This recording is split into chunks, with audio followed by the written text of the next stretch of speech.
Salam Bapak Ibu dimanapun Anda berada pada pagi hari ini. Kita bersyukur karena pada saat pagi hari ini kita diberikan kesempatan lagi oleh Tuhan untuk bisa merenungkan kebenaran firman Tuhan. Saya yakin dan percaya pagi ini Bapak Ibu sudah mengkhususkan waktunya untuk mau belajar kebenaran firman Tuhan. Bapak Ibu, pada saat pagi hari ini kita akan belajar satu tema, yaitu disembuhkan untuk melayani. Ketika kita mendengar kata disembuhkan, ya kita pasti akan berpikir bahwa itu adalah orang yang sakit. Ya, kalau ada orang yang sakit, ketika dia mendengar kata dia sudah sembuh, dia pasti akan memiliki sukacita. Mengapa? Karena itu adalah yang diinginkannya. Bahkan keluarganya juga pasti akan bersukacita ketika mendengar ada kata kesembuhan. Bapak Ibu yang dikasihi Tuhan, walaupun orang-orang sudah sembuh, ya dinyatakan sembuh oleh dokter dan mereka boleh pulang, tapi kadangkala ada juga pantangan-pantangan yang disampaikan oleh dokter, ya seperti jangan ini, jangan itu dan lain sebagainya. Kadang juga dikatakan bahwa harus banyak minum obat, kemudian harus beristirahat yang banyak. Bapak Ibu, tapi ada satu kisah di dalam Alkitab di mana dikatakan bahwa ada satu orang yang baru disembuhkan tetapi langsung melayani. Kita akan belajar dari kisah ini di dalam Markus pasal 1 ayat 29 sampai 31. Markus pasal 1 ayat 29 sampai 31. Saya akan membacakannya untuk kita semua. Di bawah perikop, Yesus menyembuhkan ibu mertua Petrus dan orang-orang lain. Sekeluarnya dari rumah ibadat itu, Yesus dengan Yakobus dan Yohanes pergi ke rumah Simon dan Andreas. Ibu mertua Simon terbaring karena sakit demam. Mereka segera memberitahukan keadaannya kepada Yesus. Ia pergi ke tempat perempuan itu dan sambil memegang tangannya, ia membangunkan dia, lalu lenyaplah demamnya. Kemudian perempuan itu melayani mereka. Demikian jawab pembacaan firman Tuhan. Bapak Ibu yang dikasihi Tuhan, di kisah yang kita baca di dalam Alkitab ini dikatakan bahwa Tuhan menunjukkan kuasanya di mana Tuhan menyembuhkan seorang ibu yang sedang sakit demam, itu mertua Petrus. Dan Bapak Ibu yang kita ketahui bahwa di situ dikatakan bahwa ketika dia sudah sembuh, ya sudah disembuhkan oleh Tuhan Yesus, maka tindakan yang dilakukannya adalah dia langsung melayani.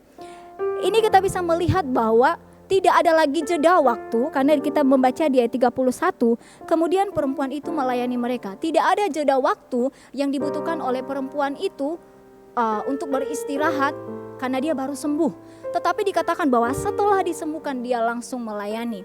Bapak Ibu yang dikasihi Tuhan, kalau di dalam perjanjian lama melayani itu diartikan diakonein. Tapi kalau di dalam perjanjian lama itu artinya adalah pelayanan imam.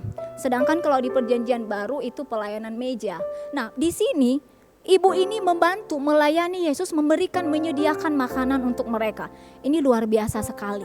Nah, dari sini kita bisa melihat bahwa Tuhan Yesus itu menyembuhkan dengan sempurna. Dimana kalau biasanya dokter itu biasa menyembuhkan orang, maka pasti ada pantangan-pantangan yang harus mereka lakukan. Tetapi di sini dikatakan bahwa ibu mertua Petrus setelah disembuhkan oleh Tuhan, dia langsung melayani. Bapak Ibu yang dikasihi Tuhan, kadangkala juga di dalam kehidupan kita, mungkin kita mengalami kesembuhan, kita menginginkan kesembuhan, mungkin kita kadang sakit, ya kita menginginkan kesembuhan yang daripada Tuhan.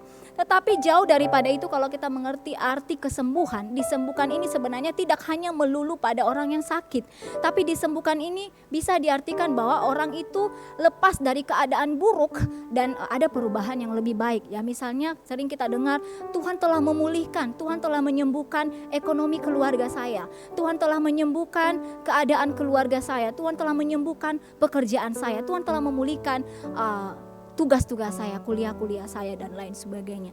Bapak Ibu yang dikasihi Tuhan, kalau ibu ini disembuhkan secara jasmani, maka kita juga pasti disembuhkan oleh Tuhan dari masalah-masalah yang kita alami. Nah, Bapak Ibu yang dikasihi Tuhan, di masa-masa ini kita melihat banyak sekali orang yang mengeluh, menginginkan apa? Adanya kesembuhan. Di mana-mana ada doa. Banyak orang yang berdoa kepada Tuhan, meminta Tuhan tolong sembuhkan Indonesia, Tuhan tolong sembuhkan dunia ini ya di wabah COVID-19. Kenapa?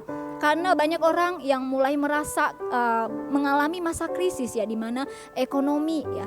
Beberapa waktu yang lalu ada berita, ya, Kita sudah melihat mengikuti berita-berita banyak orang yang menderita, banyak orang yang di PHK, banyak orang yang kehilangan pekerjaannya dan tidak ada kebutuhan mereka. Ya, mereka susah untuk mencari kebutuhan mereka. Dan semua orang pasti menginginkan kesembuhan ya secara finansial, kesembuhan supaya kebutuhan ekonomi mereka disembuhkan oleh Tuhan. Tapi Bapak Ibu, kalau kita juga melihat dalam kehidupan kita sebagai orang percaya, sebenarnya kita juga sama. Kalau sampai sekarang kita masih mengeluhkan hal-hal ini, kita masih memohon kepada Tuhan supaya disembuhkan, keadaan ekonomi kita disembuhkan oleh Tuhan, kita juga sama dengan dunia. Semua orang yang tidak percaya juga mengalami hal yang sama. Nah, bedanya dengan kita Bapak Ibu adalah kita sudah disembuhkan secara rohani oleh Tuhan. Disembuhkan secara rohani itu apa? Kita telah dibebaskan dari dosa, disembuhkan dari dosa. Itu pembedaan kita antara orang-orang yang tidak percaya. Kita akan membaca firman Tuhan di dalam Yesaya pasal 53 ayat 4 sampai 5. Yesaya pasal 53 ayat 4 sampai 5. Saya akan membacakannya untuk kita ayat 4. Tetapi sesungguhnya penyakit kitalah yang ditanggungnya dan kesengsaraan kita yang dipikulnya. Padahal kita mengira dia kena tulah, dipukul dan ditindas Allah. Tetapi dia tertikam oleh karena pemberontakan kita, dia diremukkan oleh karena kejahatan kita. Ganjaran yang mendatangkan keselamatan bagi kita ditimpakan kepadanya, dan oleh bilur-bilurnya kita menjadi sembuh. Amin, Bapak Ibu yang dikasihi Tuhan. Kalau kita melihat tadi di sini, Tuhan Yesus sudah menyembuhkan kita secara rohani, yaitu kita sudah memiliki jaminan keselamatan. Awalnya kita yang berdosa, kita sudah disembuhkan dari dosa dan kita memiliki jaminan hidup kekal. Itulah yang membedakan kita dengan orang-orang dunia. Kalau orang-orang dunia masih mengeluhkan hal-hal yang jasmani, ya itu wajar. Semua orang mengeluhkan hal ini karena kita tinggal di dunia yang sudah rusak. Tetapi yang membedakan kita adalah kita sudah disembuhkan secara rohani. Nah Bapak Ibu, ketika kita sudah disembuhkan secara rohani, maka hal ini yang harusnya membuat kita tergerak untuk bisa melayani Tuhan. Tadi saya katakan disembuhkan untuk melayani. Kita telah disembuhkan secara rohani oleh Tuhan, maka bagian kita sekarang adalah kita mau melayani Tuhan. Bapak Ibu yang dikasihi Tuhan, ketika kita melihat tadi di Markus 1 ayat 29 sampai 31, itu ibu itu disembuhkan oleh Tuhan. Kemudian dikatakan di ayat selanjutnya 32 sampai 34 dikatakan bahwa banyak orang yang datang ke rumah Simon pada saat itu. Jadi setelah ibu itu sembuh, banyak orang yang datang kepada Tuhan untuk mau disembuhkan oleh Tuhan Yesus. Berarti ada satu yang dilakukan, ada satu kegiatan, ada satu yang terjadi ketika Tuhan Yesus sudah memulihkan kehidupan kita. Bapak Ibu yang dikasihi Tuhan, pada saat ini ada beberapa hal yang perlu kita ketahui. Ketika Tuhan Yesus hadir dalam kehidupan kita, ada 3 hal yang akan terjadi. Yang pertama, Bapak Ibu, kita disembuhkan ya. Kita menjadi sembuh. Ketika kita menjadi sembuh, ada sukacita. Kita tidak akan mengeluh lagi sama seperti dunia. Ya, walaupun saya mengalami masalah seperti ini, krisis ekonomi dan mengalami tantangan-tantangan yang seperti ini, kehilangan pekerjaan, saya tetap bersukacita. Kenapa? Karena Tuhan sudah menyembuhkan saya secara rohani, memberikan jaminan keselamatan bagi saya. Yang berikutnya, yang kedua, ketika Tuhan hadir dalam kehidupan kita, maka yang kedua yang terjadi adalah kita akan digerakkan untuk melayani.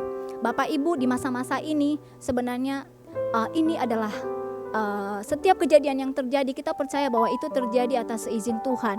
Untuk apa? Untuk menunjukkan kuasa-Nya bagi dunia ini.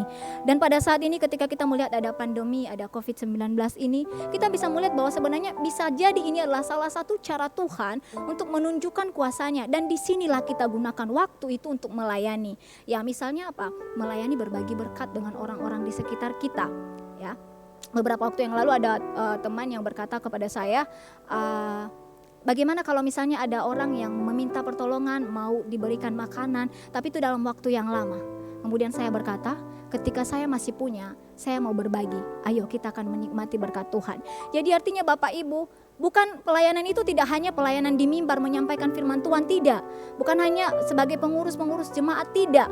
Tapi kita juga bisa melayani dengan memberikan berkat kepada orang lain, berbagi berkat dengan tetangga, atau ikut mendoakan mereka. Itu yang kedua. Yang ketiga Bapak Ibu, ketika Tuhan Yesus hadir dalam kehidupan kita, maka yang terjadi adalah banyak orang yang datang kepada Tuhan Yesus.